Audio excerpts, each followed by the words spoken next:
დაღდგომის დღესასწაულზე უკვე ტრადიციად ქცეული ლელო ბურთი გურიაში ლანჩხუთის რაიონში შეჯიბრის დაწყებამდე სოფელ შუხუთში სახალხო დღესასწაული მიმდინარეობს.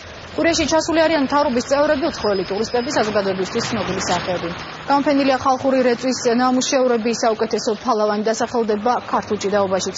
დღეს მთავარი მოვლენა ლელო ბურთი კი, რომლის დროსაც ერთმანეთს სოფლის მცხოვრებლები დაუპირისპირდებიან, 5 საათზე დაიწყება. საიუბილეო 150-მე გათამაშების გამარჯვებულს გარდამავალი თასი გადაეცემა. ეს არის ზეიმი, ტრადიცია, რომელსაც დიდი სიამოვნებით ნახავს ცივილიზებული სამყაროს ძალიან დიდი პროცენტი. დიდი სიამოვნებით გადაიხდიან ფულს, რომ აი ესეთი რამე ნახო.